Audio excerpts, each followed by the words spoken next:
بسم الله الرحمن الرحيم. وبالسند المتصل منا إلى الإمام الهمام حافظ الحجة أمير المؤمنين في الحديث أبي عبد الله محمد بن إسماعيل البخاري رحمه الله ومتعنا بعلومه وفيوضه وبركاته آمين. قال حدثنا عبد الله بن يوسف قال أخبرنا مالك عن نافع عن عبد الله بن عمر أن عائشة أم المؤمنين رضي الله عنها وعنهم أرادت أن تشتري جارية فتعتقها فقال أهلها نبيع بها على أن ولاءها لنا، فذكرت ذلك لرسول الله صلى الله عليه وسلم فقال لا يمنعك ذلك فإنما الولاء لمن أعتق.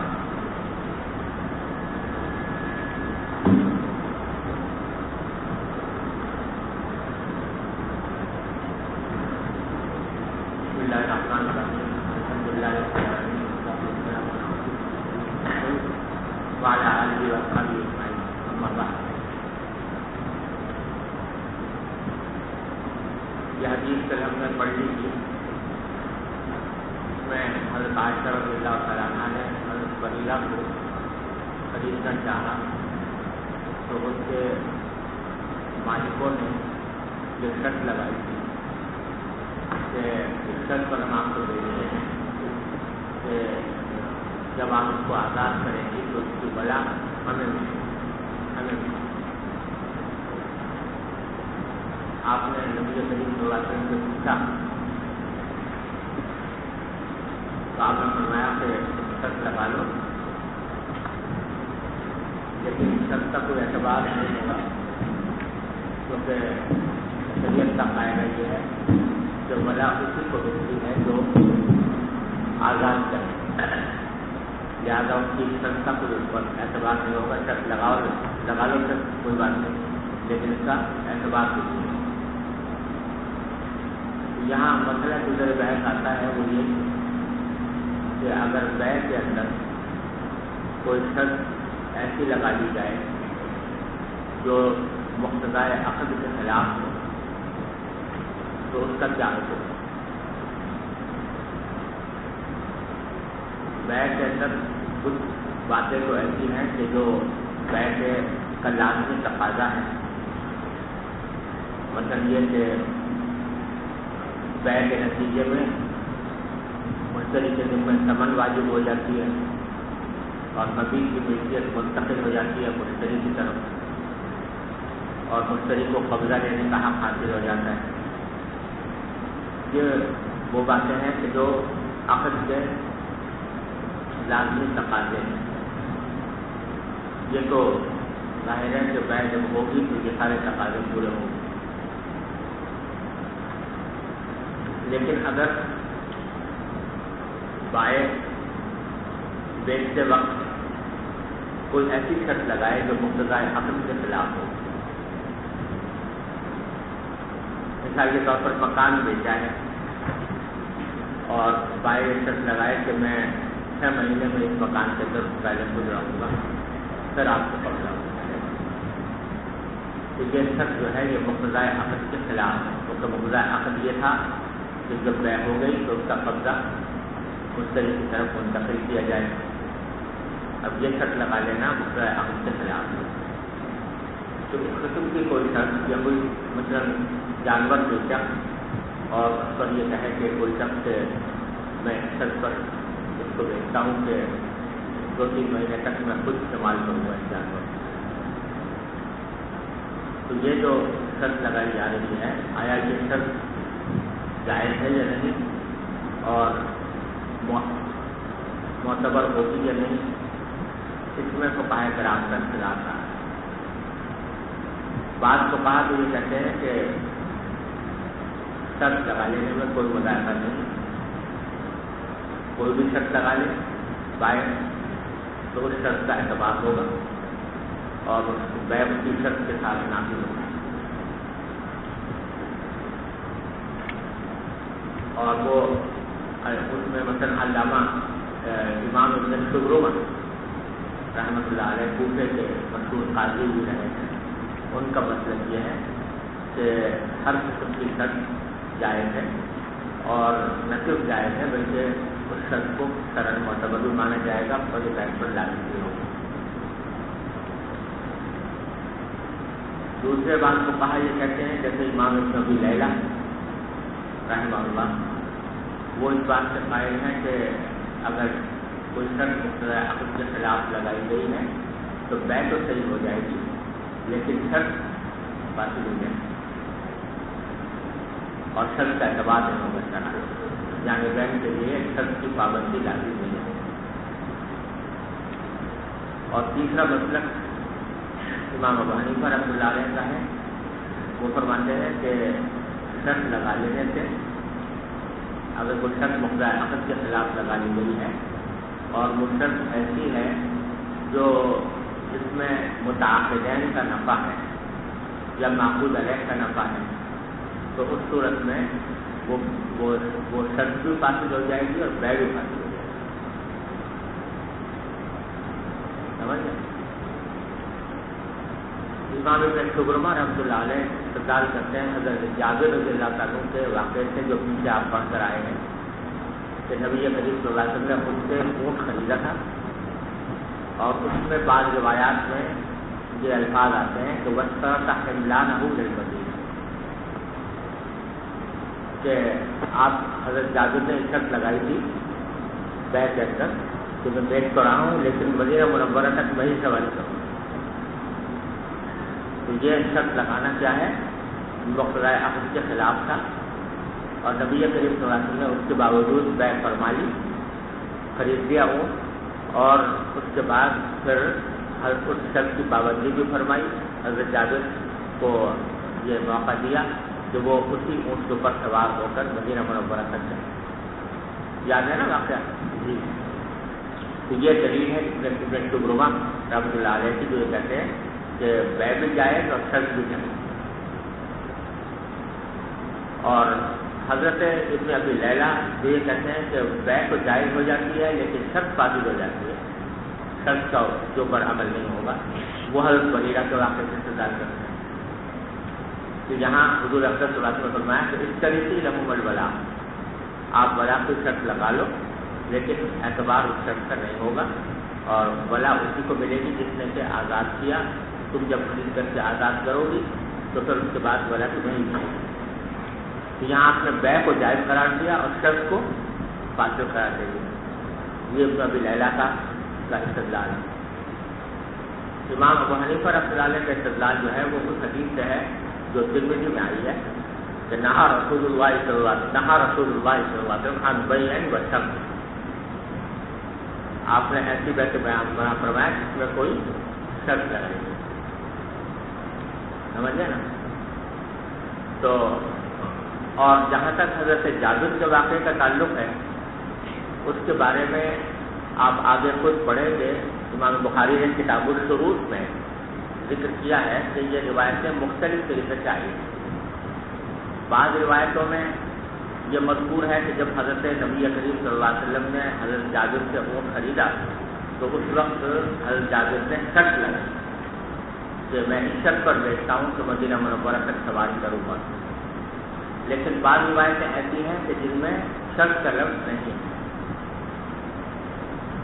بلکہ یہ مذکور ہے کہ بیع تو مطلق ہو گئی بغیر کسی شرط سے، لیکن بیع کے بعد نبی کریم صلی اللہ علیہ وسلم نے اپنی مرضی سے حضرت جابر رضی اللہ عنہ کو یہ تبرعاً یہ حق دیا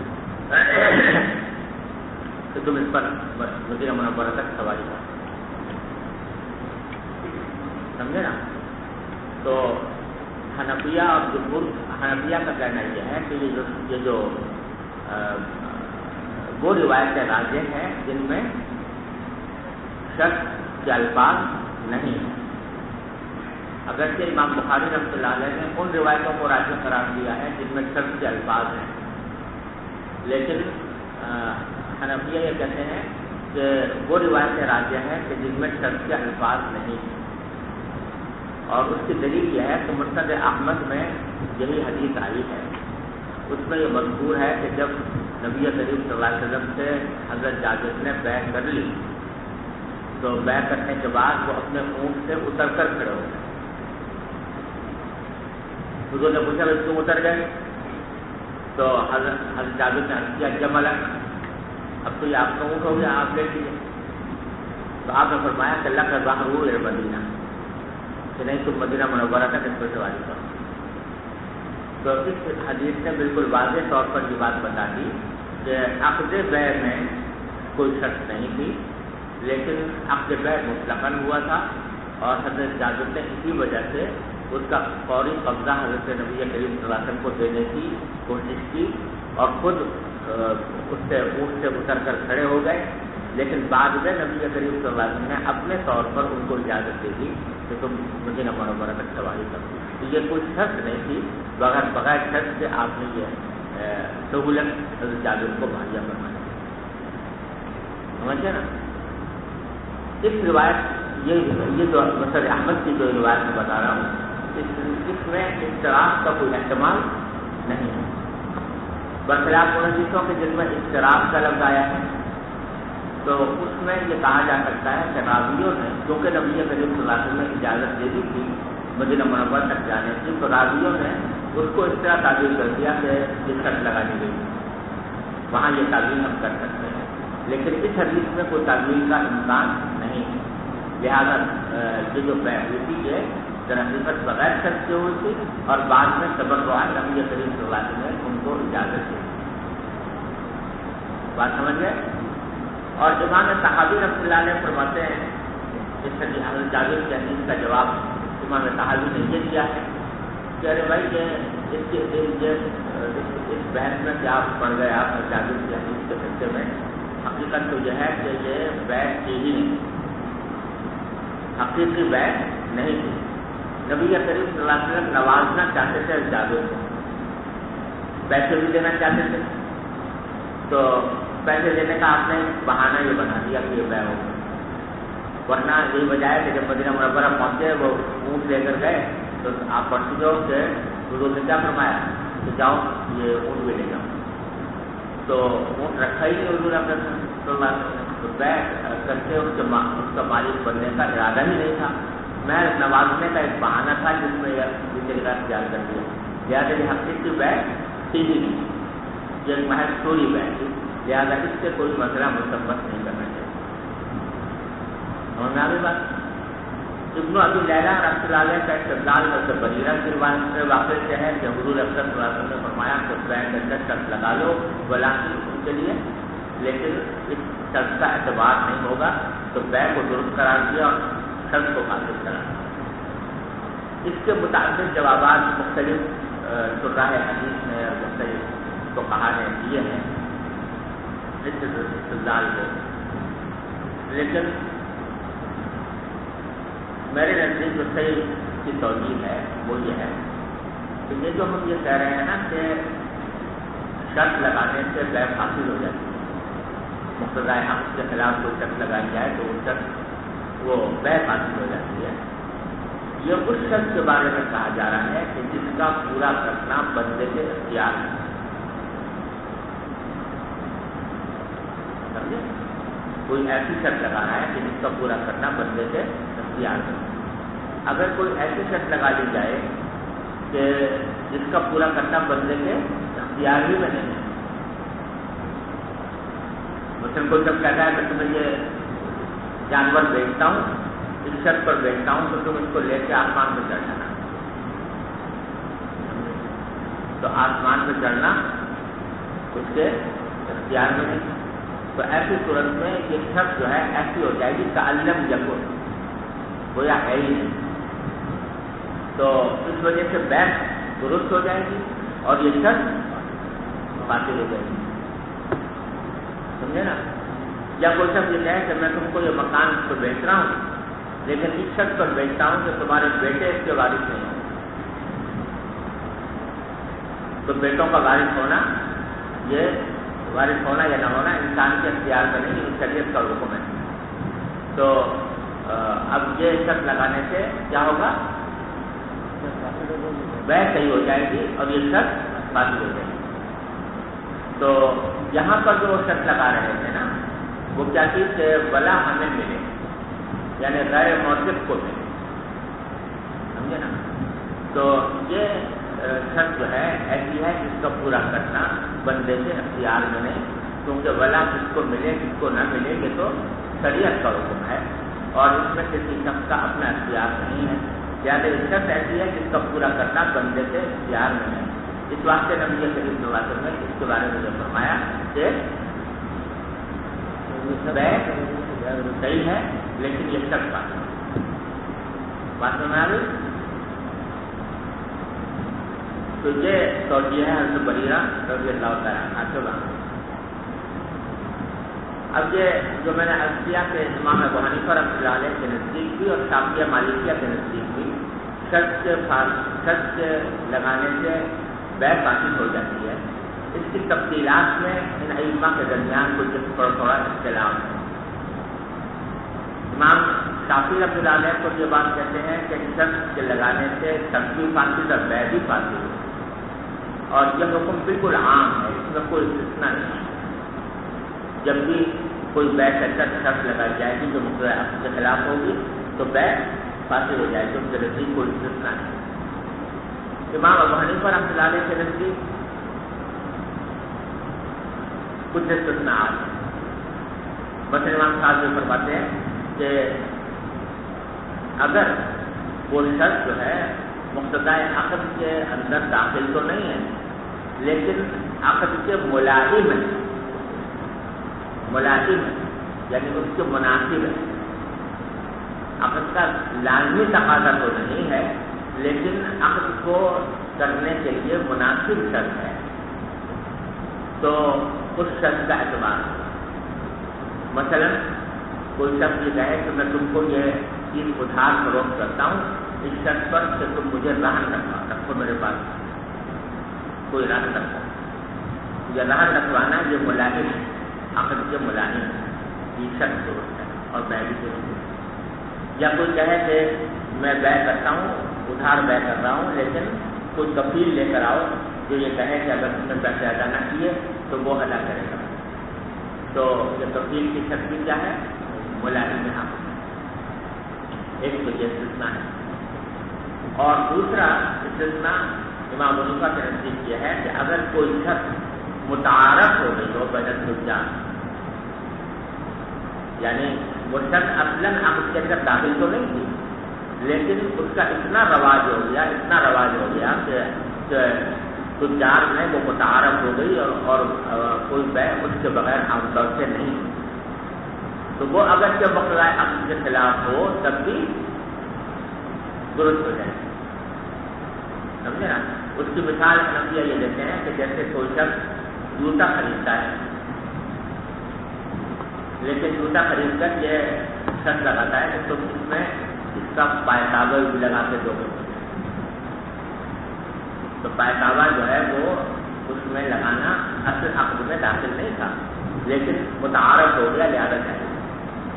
اور اس سے زیادہ واضح مثال ہمارے زمانے میں یہ ہے کہ آپ دیکھتے ہو کہ مثلا جو بہت سے کچھ سامان ہیں، کچھ گھروں کے سامان وہ خریدے جاتے ہیں تو اس میں بائع پر یہ شرط لگائی جاتی ہے کہ میرے گھر پہنچاؤ۔ فریج خریدا مثلا تو بائع پر یہ شرط لگائی جاتی ہے کہ تم اس کو گھر پہنچاؤ گے میرے، تو گھر پہنچانا اصل بائع کی ذمہ داری نہیں تھی لیکن یہ شرط اس کی متعارف ہو گئی کہ جب بھی خریداری ہوتی ہے تو اس کے ساتھ ہوتی ہے، تو یہ شرط لگانا جائے گا۔ اسی طرح یہ شرط اکثر چیزوں میں ہوتی ہے، فریج میں اور ریڈیو میں اور ٹیپ ریکارڈر وغیرہ میں کہ سال بھر کی گارنٹی ہے، سال بھر کی کیا گارنٹی ہے کہ فری سروس ہوگی، سروس کی ہم 1 سال تک خود کریں گے آپ، تو یہ شرط بھی ایسی ہے جو متعارف ہو گئی لہٰذا ہو جائے گی۔ تو حنفی امام ابو حنیفہ فرماتے ہیں کہ اگر کوئی شرط متعارف ہو جائے تو وہ جائز ہو جاتی ہے کیونکہ گویا وہ مبیع کا حصہ بنے، بات آ گئی سمجھ۔ اور امام مالک رحمۃ اللہ علیہ کے ہاں شرط کے معاملات جو ہے وہ بڑے پیچیدہ ہیں، یہاں اس کی تفصیل کا موقع نہیں ہے۔ بعض صورتوں میں شرط ان کے نزدیک معتبر ہوتی ہے، بعض شرطوں میں فاسد ہوتی ہے، بعض مرتبہ بیع فاسد ہو جاتی ہے، بعض مرتبہ شرط فاسد ہوتی ہے، بعض مرتبہ دونوں فاسد ہو جاتی ہے۔ یہ ان کے یہاں تفصیلات بہت زیادہ ہیں۔ امام احمد بن حنبل رحمۃ اللہ علیہ فرماتے ہیں کہ ایک شرط اگر لگا لے تو جائز ہے، لیکن 2 شرطیں لگائے تو جائز نہیں، اس لیے کہ ایک حدیث میں ولا شفعان کی بین آیا ہے، 2 تسمیہ کر دیا، تو اس سے وہ استدلال کر کہتے ہیں 2 شرطیں تو جائے گا، ایک شرط لگانے کی حد تک کھل جائے گا۔ امام ابو حنیفہ رائے فرماتے ہیں نہا رسول اللہ صلی اللہ علیہ وسلم شرطیں، وہاں شرط کا لفظ تسمیہ نہیں بلکہ مفرد ہے، لہذا اس سے استدلال کر کے کہتے ہیں کہ ایک شرط اور 2 شرط میں کوئی فرق نہیں پڑتا، شرط 1 ہو یا 2 ہو، اگر مقتضی عقد کے خلاف ہے اور ملاوی میں عقد بھی نہیں ہے اور متعارف بھی نہیں ہوئی تو ہوگا۔ یہ ہے تفصیل۔ چلیے باب بيع التمر بالتمر وبه قال حدثنا ابن الوليد قال حدثنا ليث بن ساتھی نے بھیجا تھا، یہ مسئلہ بجلا کے نیلام کرنے والا جب نیلام ہوتا ہے تو اس میں بعض اوقات کوئی نیلام کے شرکا میں سے کوئی شریک جو لوگ نیلام میں شریک ہونے کے لیے بیٹھے ہیں ان کو کچھ پیسے دیتا ہے تو بھائی تم بولی نہ لگانا میرے خلاف، 1000 روپے دے دیے کہ تم 1000 روپے لے لو اور میں جو بولی لگاؤں اس کے اوپر بڑھ کر بولی مت لگانا، تو ایسا کرنا جائز ہے یا نہیں؟ تو اس کا فوری جواب دینا مشکل ہے کیونکہ یہ دنیا میں نے دیکھا نہیں، باقی اس میں دونوں احتمال ہیں، احتمال یہ بھی ہے کہ جانا جائے کہا جائے تو رشوت کو قرار دیا جائے، اور یہ احتمال یہ ہے کہ اس کو تنازل عن الحق کہا جائے، حق تو تھا اس کو بولی لگانے کا لیکن وہ اپنے حق سے دستبردار ہو گیا، کچھ پیسے لے کر، دونوں احتمال ہیں، ابھی فوری طور سے جواب دینا مشکل ہے کہ تحقیق کرنی ہے۔ جی قال حدثنا ابن الوليد قال حدثنا ليث عن ابن شهاب عن مالك بن عاصم سمع عمر رضي الله عنهم عن النبي صلى الله عليه وسلم قال البر بالبر ربا إلا هاء وهاء والشعير بالشعير ربا إلا هاء وهاء والتمر بالتمر ربا إلا هاء وهاء۔ یہ آگے تفصیل آ رہی ہے، یہیں پر عرض کر دیتا ہوں کہ یہ حدیث ہے جو ربا الفضل کو منع کر رہی ہے۔ ہاں وہاں یہ ہاں جو ہے یہ صیغہ اس میں فعل کا ہے، امر کے معنی میں خود، جب بائع بھی کہے کہ خود اور مشتری بھی کہے کہ خود، حاصل کا یہ ہے کہ ہاتھ در ہاتھ۔ تو ان 6 چیزوں کے بارے میں نبی کریم صلی اللہ علیہ وسلم نے یہ فرمایا کہ جب اس کی باہر بیع ہو تو اس میں تفاضل بھی ناجائز ہے اور نسیہ بھی ناجائز، مطلب پتہ چلے آ رہا ہوگا۔ حضور اکرم صلی اللہ علیہ وسلم نے جو ہے یہ حکم 6 چیزوں میں بیان فرمایا اور اس کو ربا قرار دیا۔ قرآن کریم میں جس ربا کو آرام قرار دیا تھا وہ تو وہ ہے جو قرض کے اوپر کوئی زیادتی نہیں ہے، لیکن رسول کریم صلی اللہ علیہ وسلم نے اس کے حکم میں شامل فرما دیا اس ربا الفضل کو، اور وجہ اس کی یہ تھی، یعنی حکمت اس کے پیچھے یہ تھی کہ اہل عرب میں رواج تھا اور بعض دیہاتوں میں ابھی رواج ہے کہ وہاں سامان جو خریدا جاتا ہے وہ پیسوں کے بدلے نہیں بلکہ اشیاء کے بدلے مقایضہ ہوتا ہے، یعنی ایک جنس کے بدلے دوسرے جنس خرید لیتے ہیں، سمجھے نا؟ تو جن اجناس کے ذریعے دوسری اجناس خریدی جا رہی ہے وہ عمومی رواج کی وجہ سے ایک طرح سے ثمن جیسے اختیار ہے۔ آپ کو کپڑا چاہیے تو آپ کپڑا جو ہے پیسوں کے بجائے اس کو بائر کو گندم دے دیتے ہیں کہ اتنا گندم لے لو اور کپڑا دے دو، تو گندم نے ایک طرح سے کیا حیثیت اختیار کر لی؟ ثمن۔ تو یہ اشیاء جو ہیں اشیاء خطہ جن کا ذکر ہے یہ بطور ثمن استعمال ہوتا ہے، سمجھے نا؟ جب بطور ثمن استعمال ہوتی تھی تو ان کا حکم نبی کریم صلی اللہ علیہ وسلم نے ہم جنس تبادلے کی صورت میں ان کا وہی حکم قرار دے دیا جو درہم و دینار تھا، کہ جس طرح درہم و دینار میں تفاضل ربا ہے، اسی طرح ان اشیاء کے اندر بھی تفاضل ربا قرار دیا. سمجھ گئے؟ پھر بعض فقہا نے تو یہ کہا جیسے حضرت قتادہ رحمۃ اللہ علیہ کہ یہ حکم جو ہے غیر مدرک بالقیاس ہے، لہذا یہ اپنے مورد پر منحصر رہے گا، لیکن 6 اشیاء کی حد تک رہے گا. 6 اشیاء میں تو یہ حکم ہے. 6 سے باہر اگر کوئی چیز ہم جنس بیچی جائے تو اس میں ان احکام کی رعایت ضروری نہیں. لیکن جمہور فقہا کا کہنا یہ ہے کہ یہ حکم معلول بعلہ، یعنی یہ صرف 6 اشیاء کے ساتھ خاص نہیں ہے، بلکہ جہاں پر بھی وہ علت پائی جائے گی وہاں پر یہی حکم ہوگا. پھر اس علت کے تعلیم میں اختلاف ہوا. امام شافعی نے فرمایا کہ طعم اور ثمنیت یہ علت ہے. 4 چیزوں میں طعم اور 2 چیزوں میں ثمنیت. امام مالک نے فرمایا کہ اختیار اور اتفاق یہ علت ہے اور ثمنیت علت ہے، یعنی جو قوت بننے کی صلاحیت رکھتے ہوں، ذخیرہ کیا جا سکتا ہو وہ، اور یا ثمن، تو یہ علت قرار دی. اور حنفی اور حنابلہ نے کیل اور وزن، تو جو بھی کیلی وزنی چیز ہے اس کا یہی حکم ہوگا.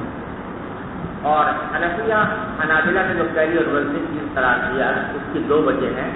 ایک تو یہ کہ ایک حدیث میں رسول کریم صلی اللہ علیہ وسلم سے اس کی تعین مقبول ہے، کہ ابھی آپ پڑھیں گے آگے حدیث آئے گی خود بخاری میں کہ وہاں آپ نے 6 چیزوں کا ذکر کرنے کے بعد آخر میں فرمایا وَكَذَلِكَ الْمِيزَانُ، وَكَذَلِكَ الْمِيزَانُ، یعنی یہی حکم ان چیزوں کا ہے جو تولی جاتی ہے.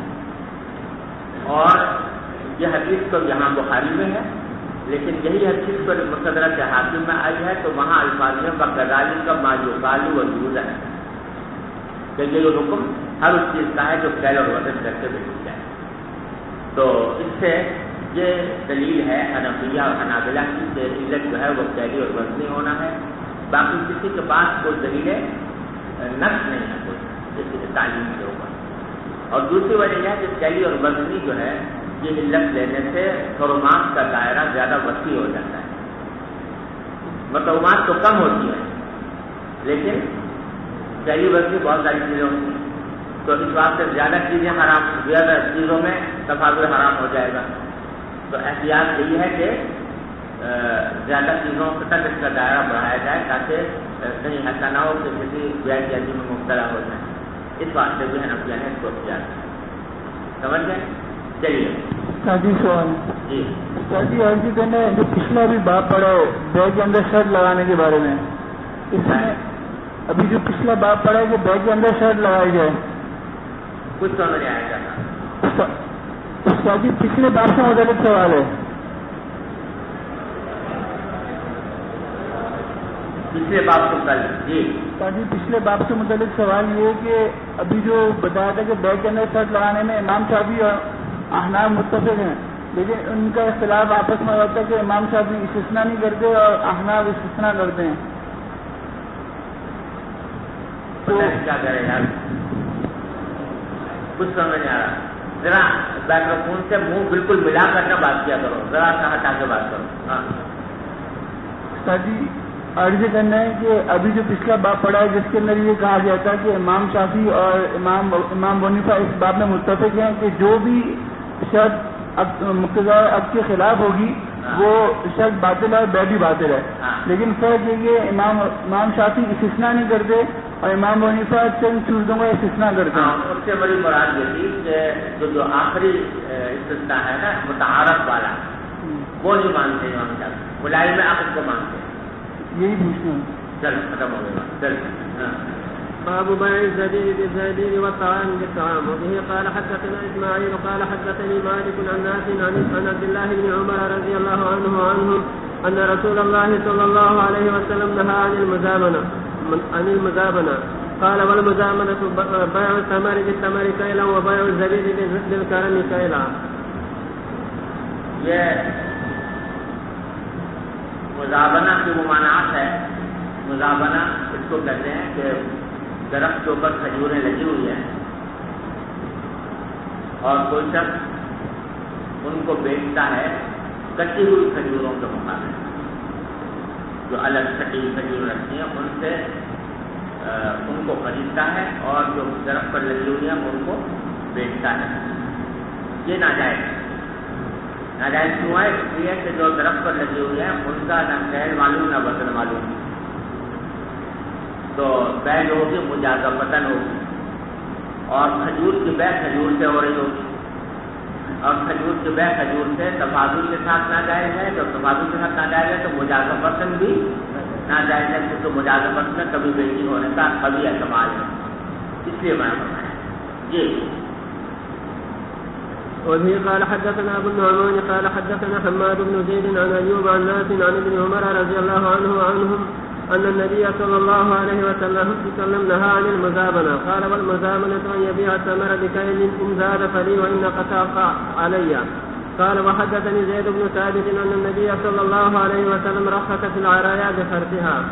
عرايا کا باب آگے مستقل آ رہا ہے، وہاں پر رکھتے ہیں. جی باب بيع الشعير بالشعير. وبه قال حدثنا عبد الله بن يوسف قال اخبرنا مالك عن ابن شهاب عن مالك بن عوف رضي الله عنه اخبره ان التمس صرفا ب100 دينار فدعاني طلحة بن عبيد الله رضي الله عنه فتراوزنا حتى الصرف مني فاخذ الذهب يقلبها في يده ثم قال حتى ياتي خازني من الغابة وعمر يسمع ذلك فقال والله لا تفارقه حتى تأخذ منه.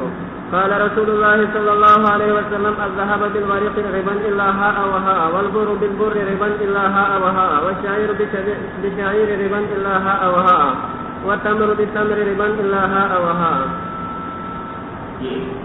باب بيع الذهب بالذهب. وبه قال حدثنا صدقة بن الفضل قال حدثنا إسماعيل بن علي قال حدثنا يحيى بن أبي إسحاق قال حدثنا عبد الرحمن بن أبي بكرة قال أبو بكرة رضي الله عنه وعنهم أن قال رسول الله صلى الله عليه وسلم ولا تبيعوا الذهب بالذهب إلا سواء بسواء والفضة بالفضة إلا سواء بسواء وبيعوا الذهب بالفضة والفضة بالذهب كيف شئتم. باب بيع الفضة بالفضة. وبه قال حدثنا عبيد الله بن سعد قال حدثنا عني يعقوب بن إبراهيم قال حدثنا ابن أخي الزهري عن عمه قال حدثني سالم بن عبد الله عن عبد الله بن عمر رضي الله عنه وعنهم أن أبا سعيد الخدري رضي الله عنه حدثه مثل ذلك حديثا عن رسول الله صلى الله عليه وسلم. فلقيه عبد الله بن عمر فقال يا أبا سعيد ما هذا الذي تحدث عن رسول الله صلى الله عليه وسلم؟ فقال أبو سعيد في السرف سمعت رسول الله صلى الله عليه وسلم يقول الذهب بالذهب مثل بمثل والورق بالورق مثل بمثل. یہ حضرت عبداللہ بن عمر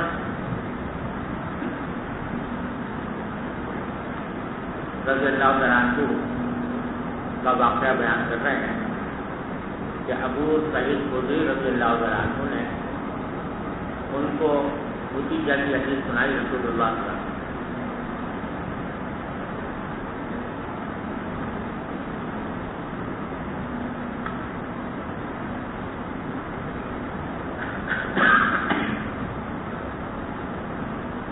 ہوا یہ تھا کہ عبداللہ بن عمر رضی اللہ عنہ شروع میں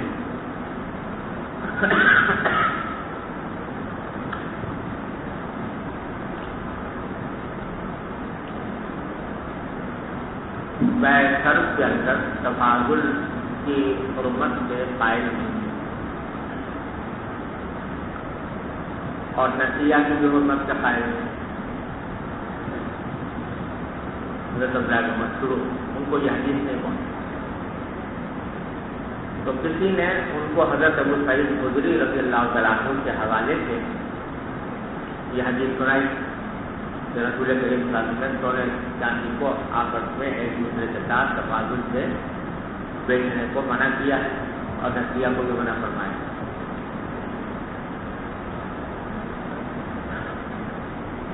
تو فلقیہ عبداللہ عبداللہ بن عمر کی ملاقات ہوئی حضرت ابو سعید خدری سے تو عبداللہ بن عمر نے کہا کہ یا ابا سعید ما حال الذی تحدث عن رسول اللہ صلی اللہ علیہ وسلم، یہ کیا کون سی حدیث ہے جو آپ رسول اللہ صلی اللہ علیہ وسلم سناتے ہیں؟ تو ابو سعید رضی اللہ عنہ نے صرف کے بارے میں یہ حدیث سنائی کہ سمعت رسول اللہ صلی اللہ علیہ وسلم یقول الذهب بالذهب مثل بمثل والورق بالورق مثل بمثل. بعد میں پھر جب عبداللہ بن عمر رضی اللہ عنہ کو یہ حدیث پہنچ گئی تو پھر اس کے بعد انہوں نے اپنے قول سے رجوع کر لیا تھا اور پھر وہ بھی جمہور کی طرح تفاضل اور نسیہ کے ناجائز ہونے سے قائل ہو گئے. جی بسم اللہ الرحمن الرحیم. یہ کون تھا بھائی ابھی کس نے پڑھا تھا؟ شاذرین. شاذرین. اچھا چلیں. بسند المتصل منا الى الامام الحمام الحافظ الحجة امير المؤمنين في الحديث ابي عبد الله محمد بن اسماعيل بن ابراهيم بن المغيرة بن بردزبة بن بردزبة الجوفي البخاري رحمه الله تعالى متعنا بعلومه وفيوزه وبركاته آمين. قال حدثنا عبد الله بن يوسف قال اخبرنا مالك عن نافع عن ابي سعيد الخدري رضي الله تعالى عنه ان رسول الله صلى الله عليه وسلم قال لا تبيعوا الذهب بالذهب الا مثلا بمثل ولا تشفوا بعضها على بعض ولا تبيعوا الورق بالورق الا مثلا بمثل ولا تشفوا بعضها على بعض ولا تبيعوا منها غائبا بناجز. یہ حضرت ابو سعید خدری رضی اللہ عنہ کی حدیث یہاں مفصل آئی ہے کہ رسول کریم صلی اللہ علیہ وسلم نے فرمایا کہ سونے کو سونے سے نہ بیچو مگر برابر ترازو ولا تشفوا بعضها على بعض اور ان میں سے کسی کو دوسرے سے زیادہ نہ کرو یا کم نہ کرو. اچھا پر یوسف کو اسبابن یہ اوزان میں سے یعنی اس کے دو معنی آتے ہیں, ایک کم کرنے کے بھی اور زیادہ کرنے کے بھی. تو ایک کو دوسرے سے زیادہ نہ کرو یا ایک کو دوسرے سے کم نہ کرو. مطلب کہ جب سونے کو سونے سے بیچو تو برابر ہونا چاہیے, چاندی کو چاندی سے بیچو تو برابر ہونا چاہیے. ولا تبيع الورق بالورق الا مثل یہ حکم چاندی کا بھی ہے تو برابر بیچو. ولا تشفوا بعضها على بعض. پھر اگلا جملہ فرمایا ولا تبيعوا منها غائبا بناجز, اور اس میں غائب کو ناجز کے عوض فروخت نہ کرو. کیا مانا غائب تو وہ ناجز تو وہ جو ابھی موجود ہے, ابھی اس کا قبضہ کیا جا رہا ہے, اور غائب وہ جو ابھی موجود نہیں. تو اس میں بیع الغائب بالناجز بھی ناجائز ہے. یہاں ایک اہم مسئلہ سمجھنے کی ضرورت ہے جس میں اکثر و بیشتر لوگ غلط فہمی میں مبتلا رہتے ہیں. یہ 6 اشیاء جو جن میں آپ نے تفاضل نسیہ کو ناجائز قرار دیا,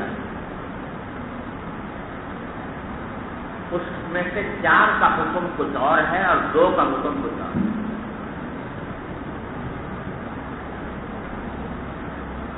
ایک بات میں تو چاروں یہ 6 کے 6 مشترک ہے کہ تفاضل نہ جائے اور نسیہ نہ جائے.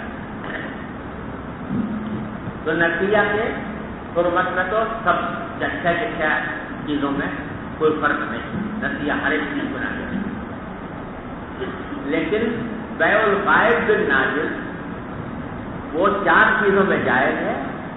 ہنسا شعیر تمر ملک ان میں بیع الغائب بالناجز ناجائز جائز ہے, اور سونے چاندی میں بیع الغائب بالناجز ناجائز.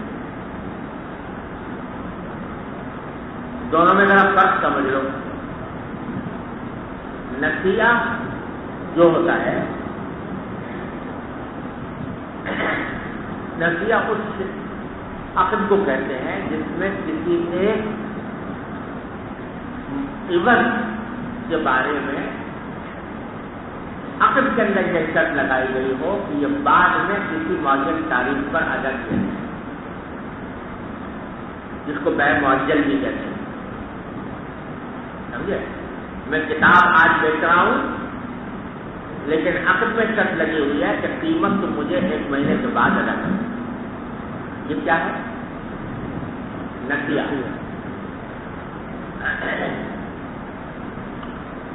اس کا مطلب کیا ہوتا ہے نسیہ کا؟ نسیہ کا مطلب یہ ہوتا ہے کہ جب ایک مہینے کی اجل عقد کے اندر شرط قرار دے دی گئی تو اب بائع کو 1 مہینے سے پہلے ثمن کے مطالبے کا حق نہیں. بائع اگر پہلے کہے میں ابھی لے آؤں ویسے تو نہیں مانگ سکتا, کیونکہ عقد کے اندر شرط لگ گئی تھی کہ 1 مہینے کے بعد رہنا. 1 مہینہ جب گزر جائے گا تو مطالبے کا حق ہے.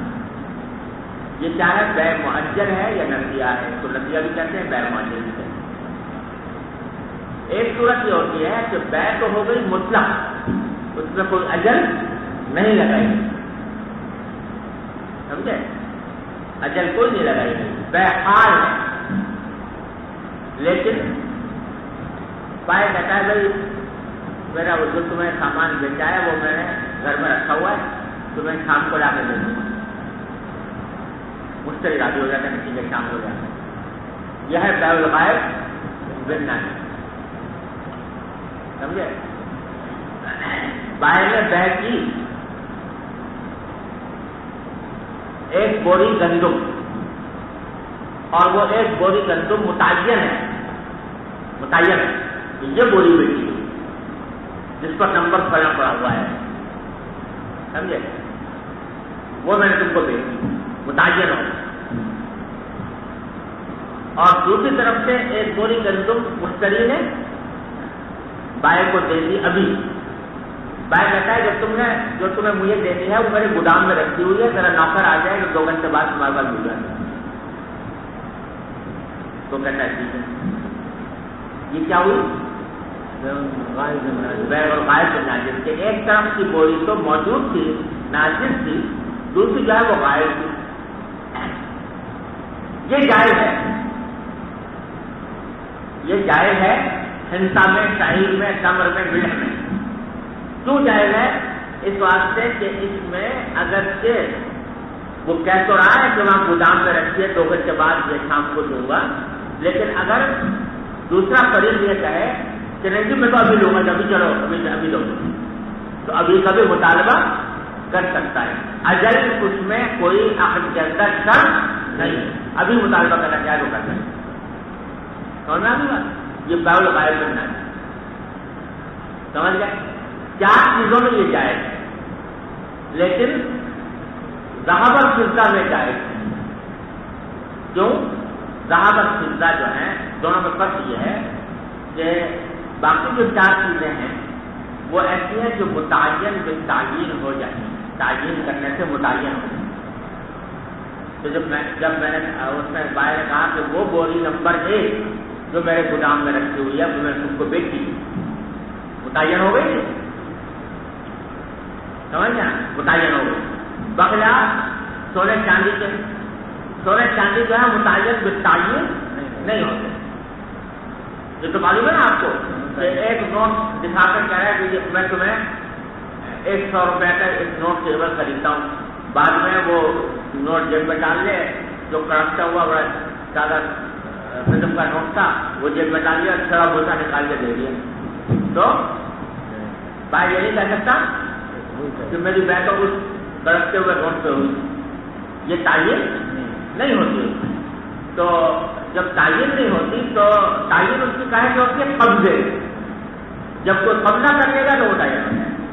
تو اصل جو مقصود ہے حدیث کا وہ یہ ہے کہ ان چیزوں کی جو بیع ہو اس میں تعین ہو چکی ہو، کیونکہ اشیاء اربعہ کے اندر تعین ہو سکتی ہے بغیر قبضے سے، لہذا وہاں پر بیع الغائب بالناجز جائز ہے. لیکن درہم و دینار کے اندر تعین نہیں ہو سکتی، لہٰذا وہاں بیع الغائب بالناجز ناجائز ہے. تقابض فی المجلس ضروری ہے. بات سمجھ آ گئی ہے؟ اور دلیل کی ہے کہ صحیح مسلم میں جو حدیث آئی ہے وہاں پر حضور اکرم صلی اللہ علیہ وسلم نے یہ بات واضح فرما دی. وہاں مسلم بمسلم کے ساتھ ساتھ قید ہے عینن بعینن، کہ متعین چیز کے عوض فروخت کی جائے. سمجھے نا؟ تو تعین جب ہو گئی تو چاہے ابھی فوری طور سے قبضہ نہیں دیا گیا تو بھی بیع درست ہو گئی ان 4 چیزوں. اور یہاں تعین بغیر قبضے کے ہو نہیں سکتی، لہٰذا تقاضوں سے وجہ سے ہوتی. بات سمجھ آ رہی؟ ارے سمجھو نہیں؟ اب یہاں تھوڑا سا مسئلہ یہ بھی سمجھ لو کہ یہ سارے احکام ہو رہے ہیں اس وقت جب کہ سونے چاندی کے سکے جاری تھے. بعد میں سونا چاندی غائب ہوا، دھات آ گئی، دھات کے سکے بننے لگے، پھر وہ بھی ختم ہو گیا، اب نوٹ بنے. ان نوٹوں کا کیا حکم ہے؟ تو یہ نوٹ جو ہے اصل میں چلے اس طرح سے کہ کسی زمانے میں لوگ جو ہیں اپنا سونا چاندی گھروں میں رکھتے ہوئے گھبراتے تھے کہ ڈاکو چور ڈاکو آ کر لے جائیں گے، لہذا وہ سوناروں کے پاس امانت کے طور پر رکھ دیا کرتے تھے، سمجھے نا؟ اور سونار اس کو ایک رسید جاری کر دیتے تھے کہ بھائی یہ میرے پاس فلاں کا اتنا پیسہ رکھا ہوا، سمجھے نا؟ رفتہ رفتہ یہ رسیدیں جو ہیں انہیں سے بیع و شرا ہونی شروع ہو گئی۔ یعنی جب میں کوئی چیز خریدنے گیا، بائر نے کہا بھائی 1000 روپے کی ہے، تو اس نے کہا بھائی 1000 روپے کا طریقہ یہ ہے کہ میں پہلے اپنے سونار کے پاس سے جاؤں اور وہاں سے 1000 روپے نکال کے لاؤں اور پھر تم دوبارہ سونار کے پاس لے جا کے رکھو گے تو فائدہ کچھ نہیں، مجھ سے تم یہ رسید لے لو۔ تو اس رسید کے ذریعے بیع و شرا ہونے لگی۔ یہ نوٹ کی آپ کا آغاز، سمجھے نا؟ پھر ہوتے ہوتے یہ نوٹ جو ہیں یہ بینکوں نے جاری کرنے شروع کر دیے، اور پھر بعد میں بینکوں کو منع کر دیا گیا، جو سرکاری مرکزی بینک ہوتا تھا پھر اسی کو اجازت ہوئی کہ وہ جاری کرے، اس نے جاری کرنا شروع کر دیا۔ تو حقیقت میں جو ابتدا ہے اس نوٹ کی وہ یہ کہ یہ خود کوئی مال نہیں تھا، بلکہ اس مال کی رسید تھی جو کسی کے پاس رکھا ہوا ہے۔ لیکن رفتہ رفتہ ہوتا یہ گیا کہ یہ جو ہے رسیدیں ہی بطور ثمن استعمال ہوئی۔ تو علماء کرام کی ایک بڑی جماعت کو یہ کہتی ہے کہ کہتی رہی کہ بھائی یہ چونکہ خود مال نہیں ہے، رسید ہے، لہٰذا رسیدی کے احکام اس پر جاری ہوں گے۔ چنانچہ یہ کہا کہ اگر نوٹ کسی فقیر کو دیا تو محض نوٹ کے دینے سے زکات ادا نہیں ہوگی، کیونکہ مال تو ملا نہیں اس کو، محض ایک رسید مل گئی، تو جب تک وہ اس کو خود استعمال نہ کر لے، کوئی چیز نہ خرید لے اس کے عوض میں، اس وقت تک زکات ادا نہیں۔ چنانچہ اگر رسید فقیر کو دیا اور ابھی اس نے کچھ خریدی نہیں تھی، وہ جل گیا، گم ہو گیا، کچھ ہو گیا، تو زکات نہیں۔ اسی طرح نوٹ سے سونا چاندی کی خرید و فروخت کو ناجائز قرار دیا گیا، کیونکہ اگر آپ سونا خرید رہے ہیں نوٹ سے تو نوٹ کے پیچھے بھی سونا ہے اور جو خرید رہے ہیں وہ بھی سونا ہے، تو سونے کی بیع سونے سے ہو رہی ہے نا؟ اور وہ سونا جو آپ سونار سے لے رہے ہو وہ تو فوراً مل گیا آپ کو، اور آپ کو جو دینا ہے آپ نے وہ سونا نہیں دیا بلکہ اس کی رسید دے دی، تو تقابل فی المجلس نہیں پایا گیا، لہٰذا کہنا چاہیے۔ نتیجہ ہے کہ اس کی مداری ہو گئی، جب نوٹوں کی بہت زیادہ نوٹوں کا رواج بڑھا تو پھر اب یہ کرتے تھے کہ وزن سونار سے سونا خریدنا ہے، اب اتنی ریزگاری کہاں سے لے جائیں کہ اس کو ریزگاری میں پیسے ادا کریں، تو کرتے یہ تھے کہ نوٹ دیے، نوٹ کے ساتھ کچھ ریزگاری دے دی، آٹھ آنے لگا دیے ساتھ میں۔ اب آٹھ آنے کو کہتے ہیں کہ یہ جو زیور کے اندر جو سونا ہے وہ تو 8 آنے کا، اور جو موتی لگے ہوئے ہیں وہ 1000 روپے، سمجھے نا؟ سرفل للجنس الى خلاف الجنس، تصحیح کے لیے اس طرح سے لکھ دیا جاتا ہے اس وجہ سے۔ لیکن اب صورت حال بالکل بدل گئی۔ یہ وہ دور تھا جب کہ سونے کے نوٹوں کے پشت پر کوئی سونا کوئی چاندی ہوا کرتا تھا۔ اب وہ سن 1971 کے بعد نہ نوٹ کے پیچھے نہ سونا ہے نہ چاندی ہے، کچھ بھی نہیں، سمجھے نا؟ یہ جو لکھا ہوتا ہے نوٹ کے اوپر کہ مطالبے پر ادا کرے گا، یہ بالکل بے معنی عبارت ہو گئی ہے، کیونکہ اگر یہ نوٹ لے کر جاؤ تم مرکزی بینک میں تو اس کے جواب میں اس میں دوسرا نوٹ دے دے گا، سمجھے نا؟ باقی نہ سونا نہ چاندی۔ اب دنیا میں کہیں بھی کسی بھی ملک میں، یہاں تک کہ امریکہ آخری ملک جو اپنے ڈالر کے پشت پر سونا رکھتا تھا اور اس کا پابند تھا کہ اگر کوئی ڈالر لے کر آئے تو میں سونا دوں، وہ امریکہ تھا۔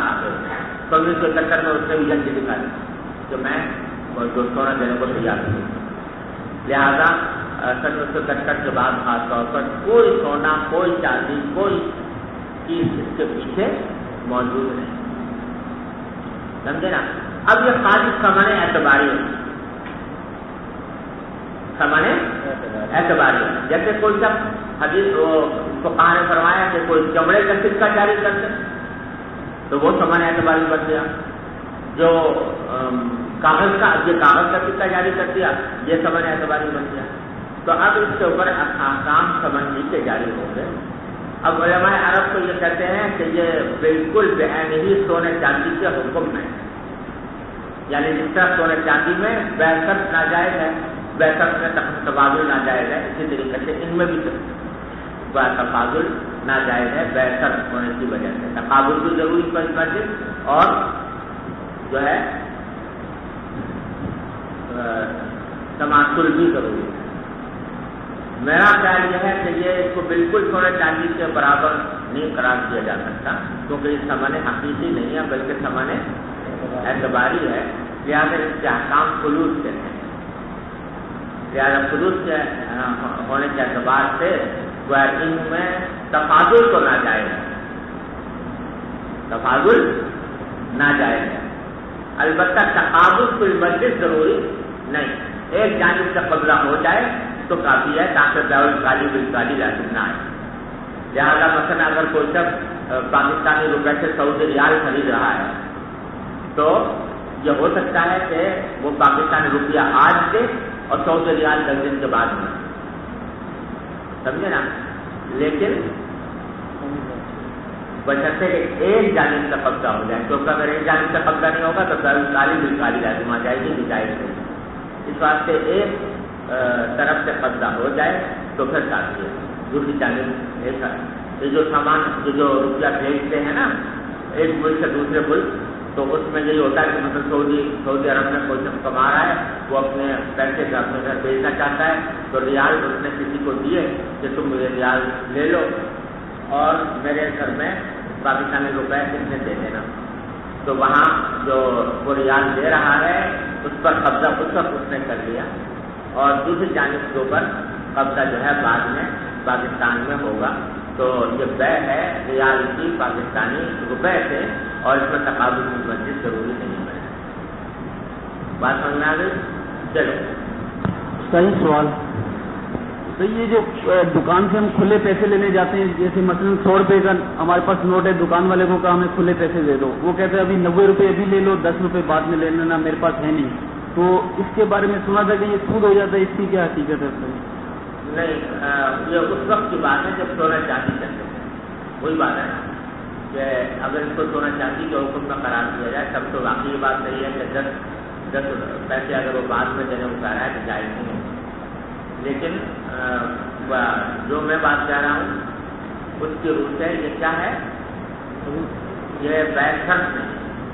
لہٰذا اگر وہ 90 پیسے ابھی دے دے 10 پیسے بعد میں دے تو کوئی جی سوال ہے. جی یہ آپ نے فرمایا کہ یہاں پر یہ فروش کے حکم میں ہے، ایک طرفہ قبضہ جو ہے وہ جائز ہے. ابھی تو روزانہ کے اعتبار سے قیمتیں مختلف ہوتی رہتی ہیں، روزانہ کے اعتبار سے قیمتیں مختلف ہوتی رہتی ہیں نوٹ کی. تو اگر یہاں پر کسی نے $1000 دیا ہے، 1 مہینے بعد وہ قبضہ کرے گا تو کس قیمت سے اعتبار ہوگا؟ وہ اس میں ضروری ہے کہ سامان مثل کے ساتھ، یعنی سامان مثل کے ساتھ اگر نسیہ کرنا ہے سامان مثل کے ساتھ ہو تاکہ ربا کا دروازہ نہ کھلے. یہ قید اس کے ساتھ.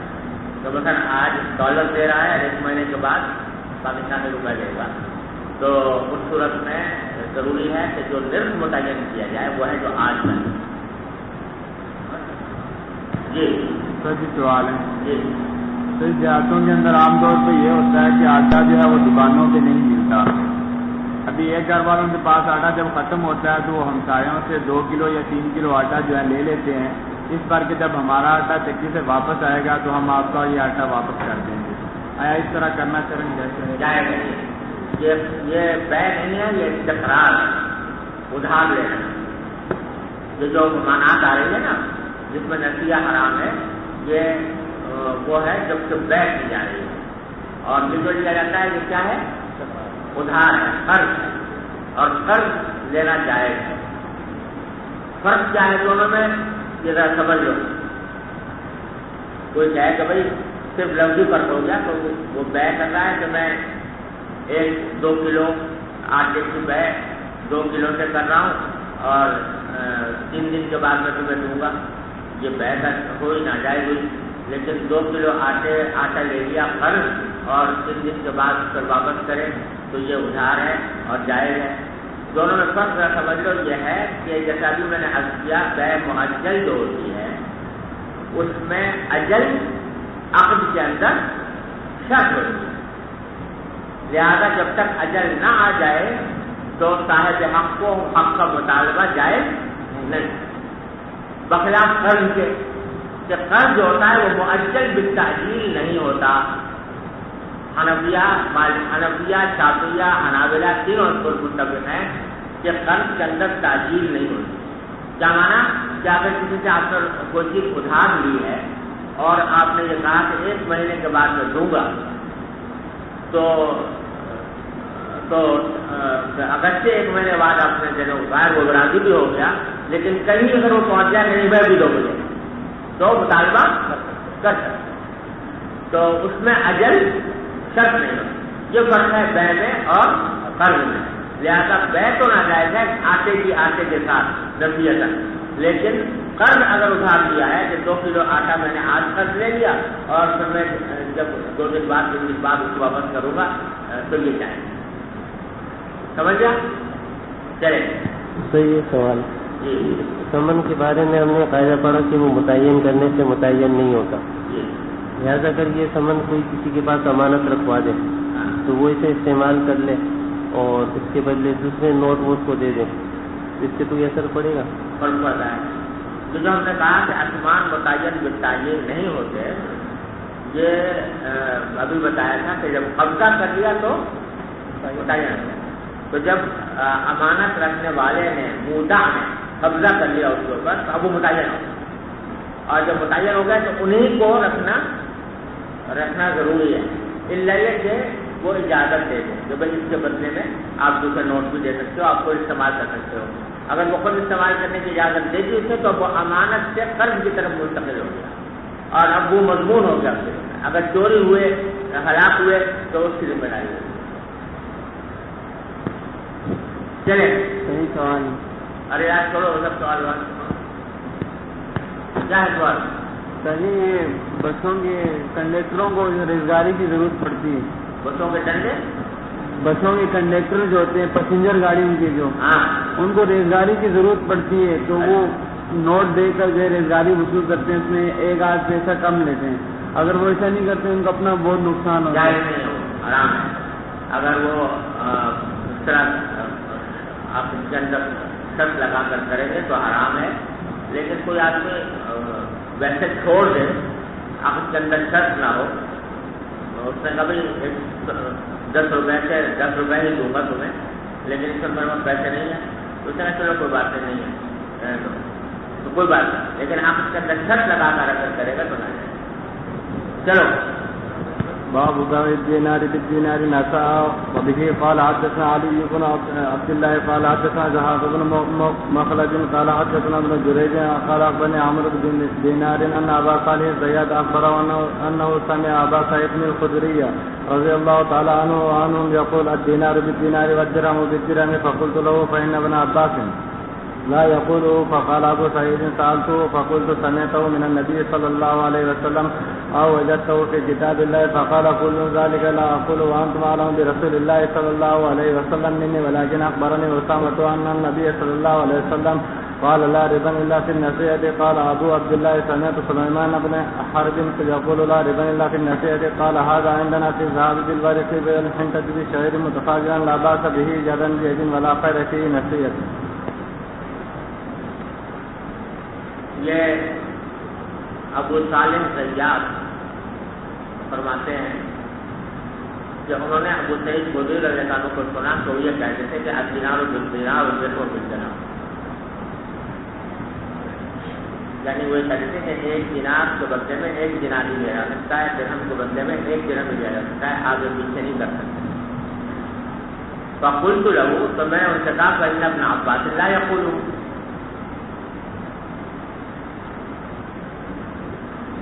کہ عبداللہ بن عباس کو ایسا نہیں کہتے. عبداللہ بن عباس کا مطلب یہ تھا شروع میں کہ تفاضل جو ناجائز ہوتا ہے نا، دینار اور دینار میں، درہم اور درہم میں تفاضل ناجائز ہوتا ہے اس وقت جب کہ معاملہ ادھار تھا. لیکن اگر یدن بھی یدن معاملہ ہو رہا تو وہ کہتے ہیں ایک دینار 2 دینار سے بیچے جاتے ہیں، ایک درہم 2 درہم سے بیچے جاتے ہیں. سمجھے؟ تو وہ یہ کہتے تھے کہ یہ جو ناجائز ہے تفاضل جو اس صورت میں ہے جب کہ معاملہ کیسا ہو، ادھار نصیحت. یدن تو یقین ہو تو تفاضل جائے. تو ابو صالح زیاد کہتے ہیں کہ جب حضرت ابو سعید خدری نے مجھے یہ حدیث سنایا دینار بالدینار اور درہم بالدرہم کی، تو میں نے ان سے کہا کہ بات تو ایسا نہیں کہتے. وہ تو کہتے ہیں کہ اگر برابر ہاتھ در ہاتھ معاملہ ہو رہا ہو تو تفاضل جائز ہے. فقال ابو سعید، تو ابو سعید نے فرمایا کہ سألتہ، کہ میں نے خود پوچھا تھا عبداللہ بن عباس، کیونکہ یہ بات مشہور ہو گئی تھی کہ عبداللہ بن عباس یہ کہتے ہیں کہ یدن بیدن میں تفاضل جائز ہے. تو ابو سعید کہتے ہیں کہ میں نے ان سے پوچھا، اور پوچھ کر میں نے ان سے کہا کہ سمعتہ من نبی صلی اللہ علیہ وسلم ووجدتہ فی کتاب اللہ، یہ جو آپ کہتے ہو کہ ایک دینار کو 2 دینار سے بیچنا جائز ہے یدن بیدن، یہ آپ نے کیا حضور سے سنا ہے یا کتاب اللہ میں پایا ہے یا مولویوں کو؟ فقال، تو عبداللہ بن عباس نے جواب میں کہا کہ کل ذلک لا اقول، یہ میں سے کچھ نہیں کہتا میں، یعنی میں نہ حضور سے سنا نہ کتاب اللہ میں پایا. وانتم اعلم برسول اللہ صلی اللہ علیہ وسلم منی، اور ساتھ عبداللہ بن عباس نے ابو سعید خدری سے کہا کہ آپ حضور کے بارے میں مجھ سے زیادہ جانتے ہو، کیونکہ ابو عباس تو کم سن تھے، چھوٹے تھے حضور کے زمانے میں. ابو سعید خدری ان کے مقابلے میں کچھ بڑے تھے، اگر یہ بھی چھوٹے تھے لیکن ان کے مقابلے میں بڑے تھے. تو آپ زیادہ جانتے ہو. تو لیکن ولیکن اخبرنی اسامہ، لیکن مجھے حضرت اسامہ بن زید نے یہ حدیث سنائی ہے ان نبی صلی اللہ علیہ وسلم قال، کہ آپ نے فرمایا تھا کہ لا ربا الا فی النسیہ، کہ ربا نہیں ہوتا مگر نسیہ. سمجھے نا؟ تو چونکہ حضور کا یہ ارشاد مجھے ابو اسامہ نے سنایا ہے، تو اس واسطے میں یہ کہتا ہوں کہ اگر ہاتھ در ہاتھ ہے تو اس میں ربا ہوتا ہی، اس میں دینار 1 دینار 2 دینار سے بیچے تو کوئی نہیں. ارے سمجھے؟ تو یہ اس حدیث کی وجہ سے وہ اس مغالطے میں تھے عبداللہ بن عباس. جمہور یہ کہتے ہیں کہ حضرت اسامہ کی حدیث جو ہے لا ربا الا فی النسیہ، یہ محمول ہے اس صورت پر جبکہ اموال ربویہ کو مخالف جنس بیچے جا رہا ہو. سونے کو چاندی سے بیچا جا رہا ہو، چاندی کو سونے سے بیچا جا رہا ہو، تو پھر حرمت صرف نسیہ میں ہوگی. سمجھے نا؟ لیکن جب ایک ہی جنس کی چیزیں بیچی جا رہی ہوں تو اس میں تفاضل میں بغیر نسیہ کے بھی ناجائز ہے. تو کہتے ہیں قال ابو عبداللہ سمعت سلیمان بن حرب یقول لا ربا، کہتے ہیں امام بخاری خود جواب دے رہے ہیں اس حدیث کا، فرماتے ہیں کہ میں سلیمان بن حرب کو یہ کہتے ہوئے سنا کہ لا ربا الا فی النسیہ. اس کے بارے میں انہوں نے کہا کہ ھذا عندنا فی الذهب بالبر والحنطة بالشعير متفاضل. یہ حدیث محمول ہے اس صورت پر جب تک سونے کو چاندی سے بیچا جا رہا ہو یا گندم کو جو سے بیچا جا رہا ہو تفاضلا، تو جائز ہے. کہ اگر یدن بیدن ہے تو جائز ہے، نسیہ تو ناجائز ہے. لا بأس به یدن بیدن ولا خیر فیہ نسیہ. یہ باب بيع البرك بالذهب نسيئة وبه قال حدثنا عاصم بن عمر قال حدثنا شعبة قال أخبرني حبيب بن ثابت قال سمعت أبا المنهال قال سألت البراء بن عازب وزيد بن أرقم رضي الله تعالى عنهما عن الصرف فكل واحد منهما يقول هذا خير مني فكلاهما يقول نهى رسول الله صلى الله عليه وسلم عن بيع الذهب بالبرك دينا. باب بيع الذهب بالورق جلا بيد وبه قال حدثنا عمران بن ميسرة قال حدثنا عباد بن العوام قال أخبرنا يحيى بن أبي إسحاق قال حدثنا عبد الرحمن بن أبي بكر عن أبيه قال نهى النبي صلى الله عليه وسلم عن الفضة بالفضة والذهب بالذهب إلا سواء بسواء وأمرنا أن نبتاع الذهب في الفضة كيف شئنا والفضة في الذهب كيف شئنا. باب بيع المزابنة وهي بيع التمر بالتمر وبيع الزبيب بالقرن وبيع العرايا. وقال أنس رضي الله تعالى عنه نهى النبي صلى الله عليه وسلم عن المزابنة والمحاقلة. وبه قال حدثنا يحيى بن بكير قال حدثنا الليث عن عقيل عن ابن شهاب قال أخبرني سالم بن عبد الله بن عمر أن رسول الله صلى الله عليه وسلم قال لا تبيعوا الثمر حتى يبدو صلاحه ولا تبيعوا الثمر بالتمر. قال سالم أخبرني عبد الله عن زيد بن ثابت رضي الله تعالى عنه أن رسول الله صلى الله عليه وسلم رخص بعد ذلك في بيع العرية بالرطب أو بالتمر ولم يرخص في غيره. وبه قال حدثنا.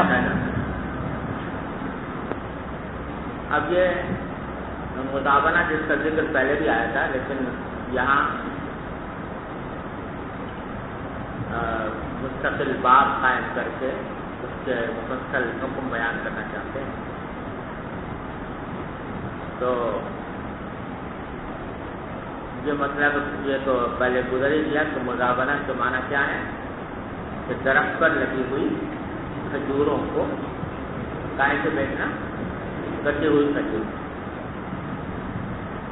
جو جائز ہے ناجائز ہے.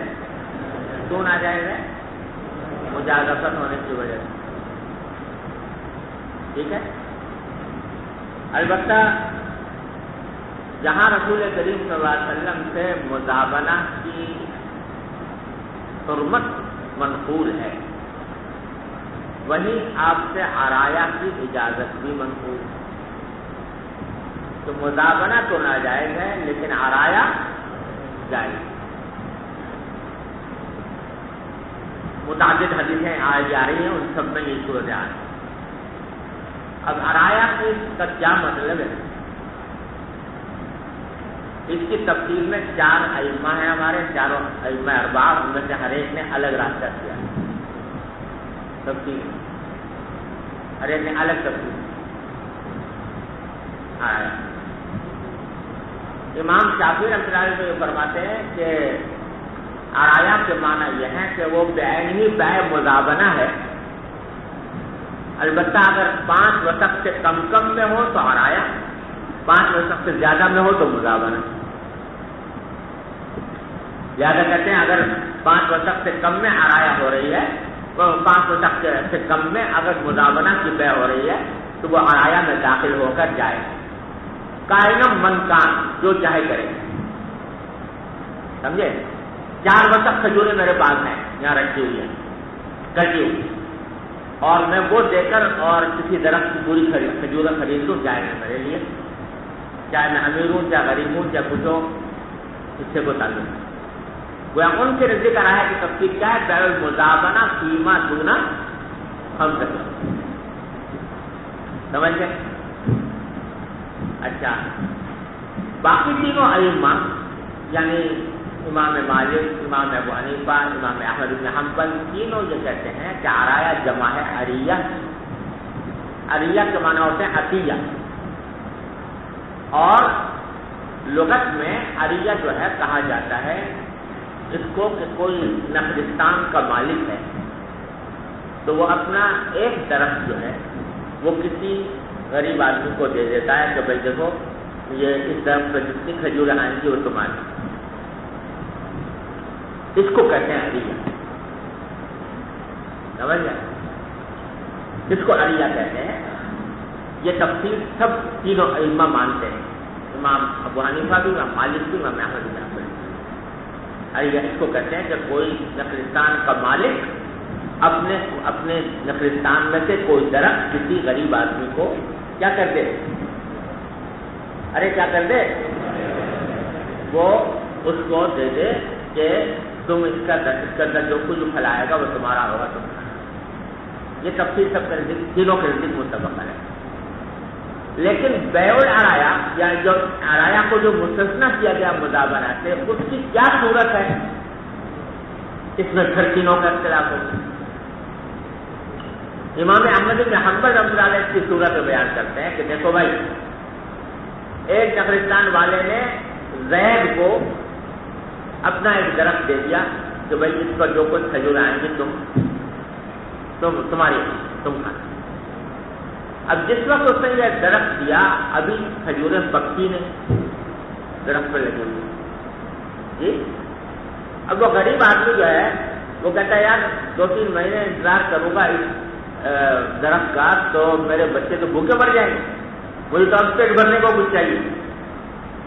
تو وہ جاتا ہے ایک کھجور فروش کے پاس اور اس سے کہتا ہے یار میرا اتنا بڑا درخت ہے، اس کے اوپر کھجوریں لگی ہوئی ہیں اور ابھی پکی نہیں ہے، کچھ دنوں کے اندر پک جائیں گی، وہاں پر رہے گی، مگر مجھے اب کھانے کو چاہیے، تم مجھے دے دینا 5 وقت کھجوریں مجھے دے دو تاکہ میں اپنے بچوں کو کھلاؤں، خود بھی کھاؤں، اور جب وہ پکیں گے تو تم لے لینا.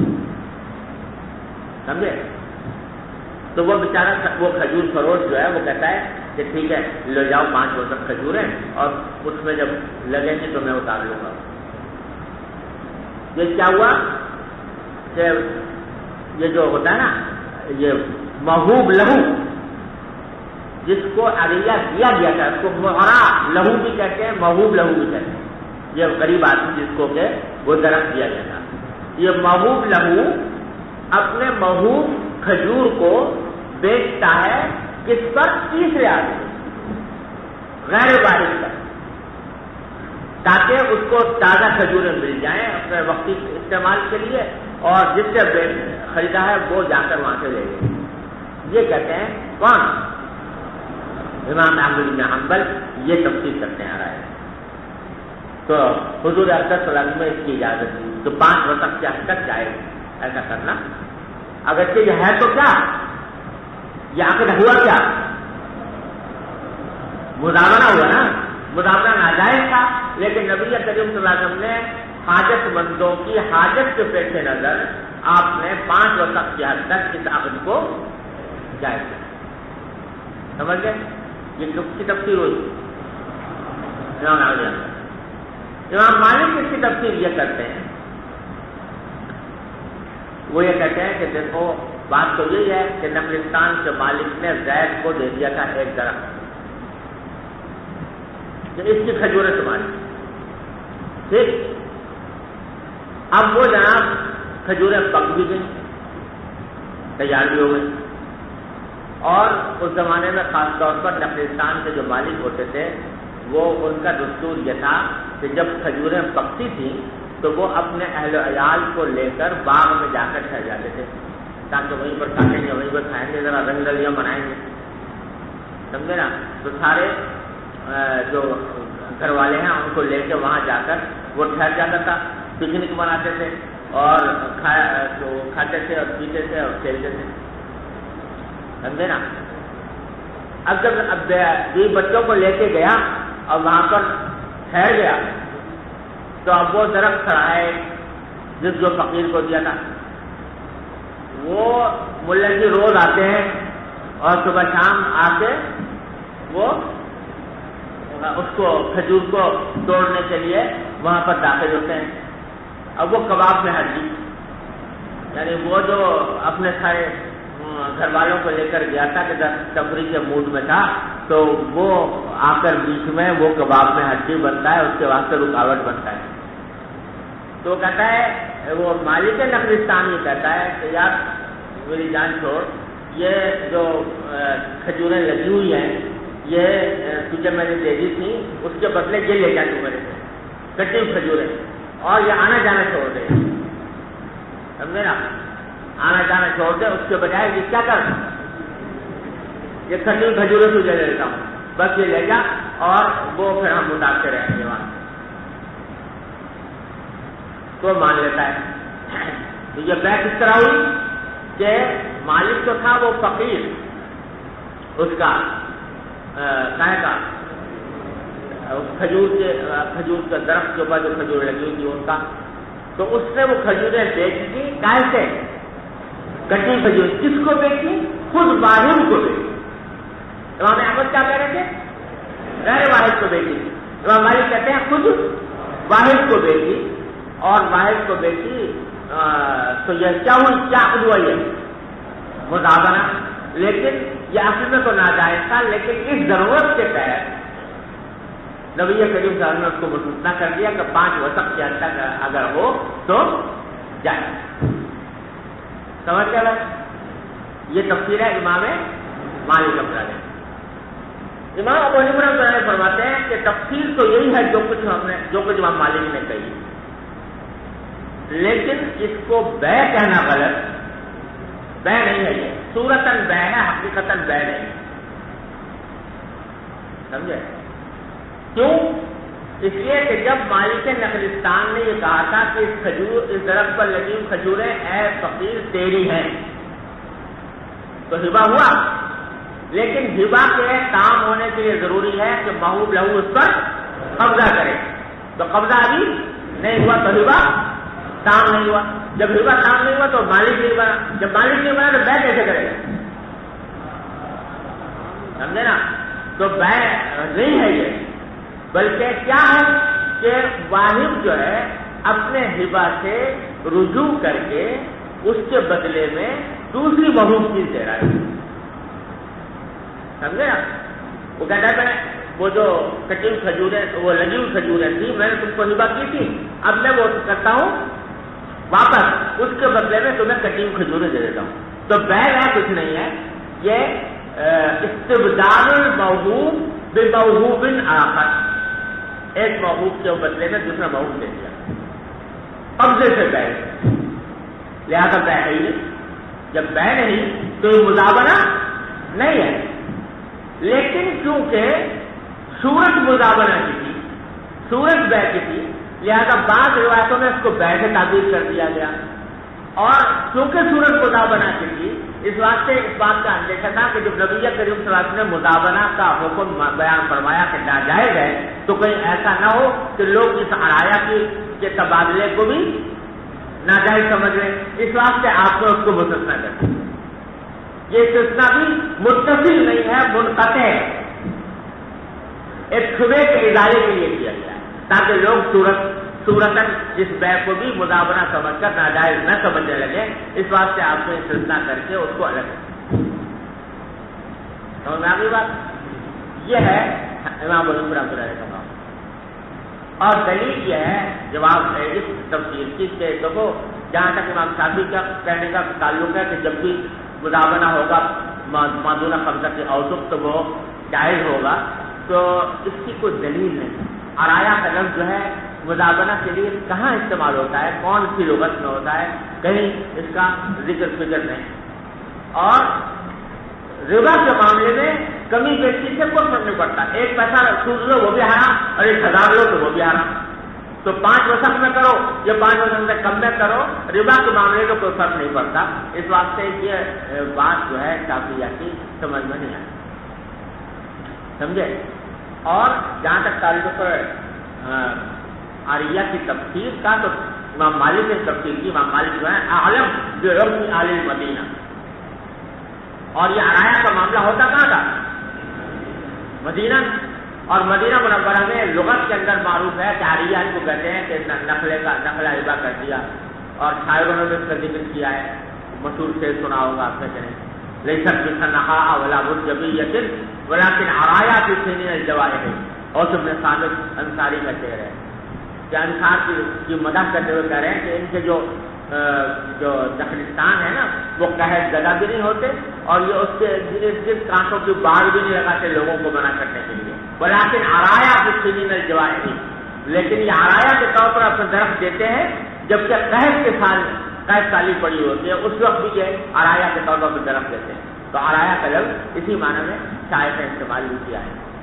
تو اور امام مالک عالم بھی اہل مدینہ انہوں نے تفصیل یہی کی ہے کہ وہ دے دیتا تھا، لیکن بعد میں اپنے گھر والوں کے ساتھ مقیم ہوتا تو اس کو اس سب کے آنے جانے سے تکلیف ہوتی تھی. اس واسطے وہ اس کے بدلے میں کٹی کو جڑے دے دیا کرتا تھا. تفصیل وہی ہے جو امام مالک نے.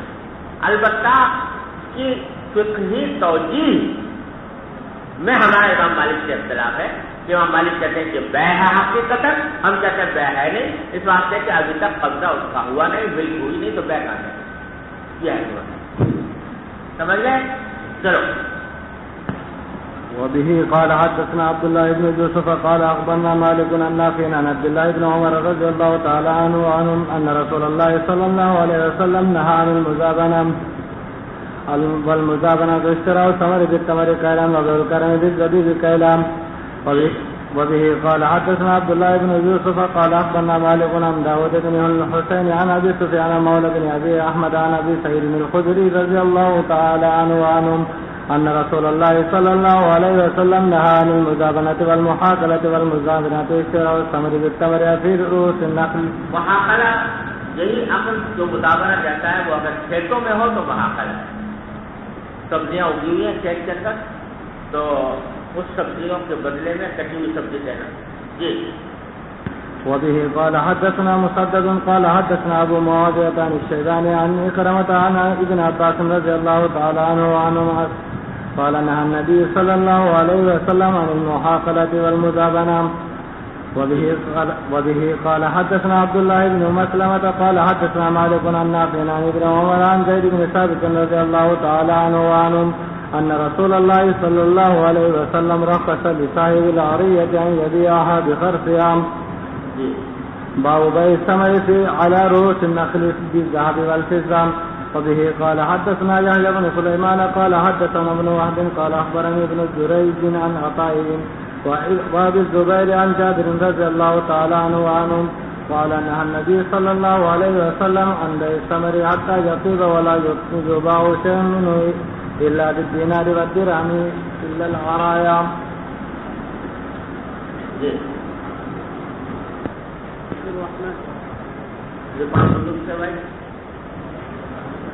احسان اللہ احسان اللہ. جی.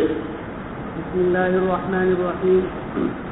وبالسند المتصل منا إلى الإمام الهمامي حافظ الحجة أمير المؤمنين في حديث أبي عبد الله محمد بن إسماعيل البخاري رحمه الله تعالى ومتعنا بعلومه وفيوضه وبركاته آمين. قال حدثنا عبد الله بن عبد الوهاب قال سمعت مالكا وسأله عبيد الله بن الربيع حدثك داود عن أبي سفيان عن أبي هريرة رضي الله تعالى عنه وعنه أن النبي صلى الله عليه وسلم رخص في بيع العرايا في 5 أوسق أو دون 5 أوسق قال نعم. وبه قال حدثنا علي بن عبد الله قال حدثنا سفيان قال يحيى بن سعيد سمعت بشير قال سمعت سهل بن أبي حكمة أن رسول الله صلى الله عليه وسلم نهى عن بيع الثمر بالتمر ورخص في العرية أن تباع بخرصها يأكلها أهلها رطبا. وقال سفيان مرة أخرى إلا أنه رخص في العرية يبيعها أهلها بخرصها يأكلونها رطبا قال هو سواء. وقال سفيان قلت ليحيى وأنا غلام إن أهل مكة يقولون إن النبي صلى الله عليه وسلم رخص في بيع العرايا فقال وما يدري أهل مكة قلت إنهم يرونه عن جابر فسكت. قال سفيان جانا کریں تو میں یحییٰ بن سعید سے کہا جب تو میں لڑکا تھا ایسے لوٹا تھا اس وقت میں نے حضرت یحییٰ بن سعید سے کہا کہ اہل مکہ کا یقولون کیا یہ مکہ یہ کہتے ہیں کہ نبی صلی اللہ علیہ وسلم مکہ کا کوئی بیع آ رہا ہے تو حضور نے بیع آرایا کی اجازت دی. فقال یحییٰ بن سعید نے کہا کہ ما یدری اہل مکہ کیا تعلق پڑی ہے وہ کیا جانے اہل مکہ کیا جانے اہل آرایا کیا ہوتا ہے. قلت انه يرونه عن جابر تو نے کہا وہ اس کو روایت کرتے ہیں جابر رضی اللہ عنہ یعنی وہ جانتے تھے یحییٰ بن سعید کہ وہی جو ہے اہل مکہ کو تو نخلستان کچھ تھے نہیں وہاں تو ان کو پتہ نہیں کہ عریہ کیا چیز ہوتی ہے. تو انہوں نے کہا جابر نے ہمیں بتایا جابر جو ہے وہ مدینہ منورہ کے تھے اور اس واسطے وہ نخلستان وغیرہ کی باتوں سے جانتے تھے. جی. قال سفيان إنما أردت أن جابرا من أهل المدينة قيل لسفيان وليس فيه نهي عن بيع الثمر حتى يبدو صلاحه قال لا. یعنی اس پر انتقال ہوا نا اس کو کہ جب جو بیع کر رہے ہیں وہاں پر درختوں پر اور درخت کے اوپر ابھی تک پھل پورا طرح پکا نہیں تو یہ بیع الثمر قبل بدء السلام کے تحت بھی آتا ہے تو کیا اس میں آپ نے اس کی بھی اجازت دی؟ تو نے کہا اس کی بھی اجازت دی اس میں نہیں. حنفیہ کے قول پر کچھ بھی محظور لاگو نہیں آتا کیونکہ وہ بیع ہے ہی نہیں. جی. باب تفسير العرايا. وقال مالك العرية أن يعري الرجل النخلة ثم يتأذى بدخوله عليه فرخص له أن يشتريها منه بتمر. یہ امام مالک کا بالکل صاف صاف آ گئی تفسیر. عریہ کیا ہے کہ ایک شخص دوسرے کو نخلا عریۃً دیتا ہے ثم يتأذى بدخوله عليه پھر وہ اس کے بعد آنے میں اس کو تکلیف ہوتی ہے تو رخص لہو تو اس کو اجازت دیجیے کہ اشتریا منہ بالتمر جو اس سے خرید لے کھجور سے. جی. وقال ابن إدريس لا تكون إلا بالكيل من التمر يدا بيد ولا تكون بالجزاف ومما يقويه قول سهل بن أبي حتمة بالأوسط الموثقة. وقال ابن إسحاق ابن إدریس نے یہ کہا. ابن إدریس بعض لوگوں نے کہا کہ شافعی مراد میں بات کرتے ہیں, دوسرے ہیں اللہ عالم کہ لا تكون إلا بالكيل من التمر يدا بيد, یعنی یہ اوپر کے درختوں کی کھجور کو اگر کٹی کھجور سے بیچا جائے تو یہ جائز نہیں ہے جب تک کہ کیل کر کے نہ لیا جائے, یدن بیدن, اور زیادہ وقت نہ لیا جائے. اور کسی کا اس کی تقویت ہوتی ہے خالد نبی حاتمہ کے قول سے کہ بالأوسط الموثقہ, ناپے ہوئے وثق کے ساتھ. جی. وقال ابن إسحاق في حديثه عن نافع عن ابن عمر رضي الله تعالى عنهما وعنهم كانت العرايا أن يعري الرجل في ماله النخلة والنخلتين. وقال يزيد عن سفيان بن حسين العرايا نخل كانت توهب للمساكين فلا يستطيعون أن ينتظروا بها رخص لهم أن يبيعوها بما شاءوا من التمر. امام احمد والی تفسیر ہے, تو انتظار کرنا ان کے لیے مشکل تھا تو وہ کھجور فروٹ سے کٹی کھجور لے لیتے. وبه قال حدثنا محمد هو ابن مقاتل قال حدثنا عبد الله قال أخبرنا موسى بن عقبة عن نافع عن ابن عمر عن زيد بن ثابت رضي الله تعالى عنه وعنهم أن رسول الله صلى الله عليه وسلم رخص في العرايا أن تباع بصرفها كيل. قال موسى بن عقبة والعرايا نخلات معلومات يأتيها فيشتريها. باب بيع الثمار قبل أن يبدو صلاحها. وقال الليث عن ابي الزناد عن عروة بن الزبير يحدث عن سهل بن ابي حتمة الانصاري من بني حارثة انه حدثه عن زيد بن ثابت قال كان الناس في عهد رسول الله صلى الله عليه وسلم يتبايعون الثمار فاذا جز الناس وحضر تقاضيهم قال المبتاع انه اصاب الثمر الدمان اصابه مراد اصابه قشام عاهات يحتجون بها. فقال رسول الله صلى الله عليه وسلم لما كثرت عنده الخصومة في ذلك فلا تبتاعوا حتى يبدو صلاح الثمر كالمسورة يشير بها لكثرة خصومتهم. قال وأخبرني خارجة بن زيد أن زيد بن ثابت رضي الله تعالى عنه وعنهم لم يكن يبيع ثمار أرضه حتى تطلع الثريا فيتبين الأصفر من الأحمر. قال أبو عبد الله ورواه علي بن بحر قال حدثنا حكام قال حدثنا عنبسة قال عن زكريا عن أبي الزناد عن عروة عن سهل عن زيد وبه قال حدثت باب بیع الثمار قبل ان یبدو صلاحها. یہ باب بھی بڑا اہم ہے اور اس میں بھی مسئلہ جو ہے وہ تفصیل طلب ہے. پہلے حدیث پڑھ لیجیے, اس کا مطلب سمجھ لیجیے, پھر اگر وقت ملا تو تفصیل بھی کریں گے.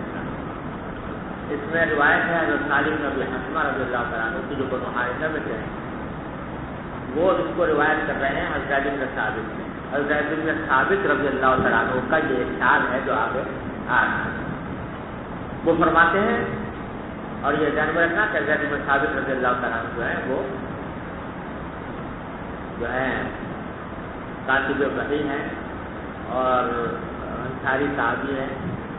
وہ فرماتے ہیں کان الناس فی عہد رسول اللہ صلی اللہ علیہ وسلم یتبایعون الثمار. رسول کریم صلی اللہ علیہ وسلم کے عہد مبارک میں لوگ جو ہیں وہ پھلوں کی بیع شرا کیا کرتے تھے. کیا مانا پھلوں کی بیع شرا کرنے کے؟ کہ ابھی پھل پکا نہیں ہے, جیسے اب بھی ہوتا ہے بہت جگہوں پر کہ ابھی پھل بلکہ آیا بھی نہیں بعض اوقات, اب بھی ہوتا ہے. لیکن یہ جب وہاں یہ ہوتا تھا کہ پکا یا نہیں پکا, ابھی آیا نہیں آیا, اور اٹھا کر باغ والے نے اپنا سارا پھل جو ہے وہ کسی ایک آدمی کو فروخت ہے. یہ پھل جو کچھ ہے یہ میں سمجھے تو اذا جز الناس, جب لوگ کٹائی کرتے یعنی پھل توڑتے, وحضر تقاضیہم, اور ان کے تقاضے کا وقت آتا کہ وہ اپنا پھل اٹھا کر لے جائیں.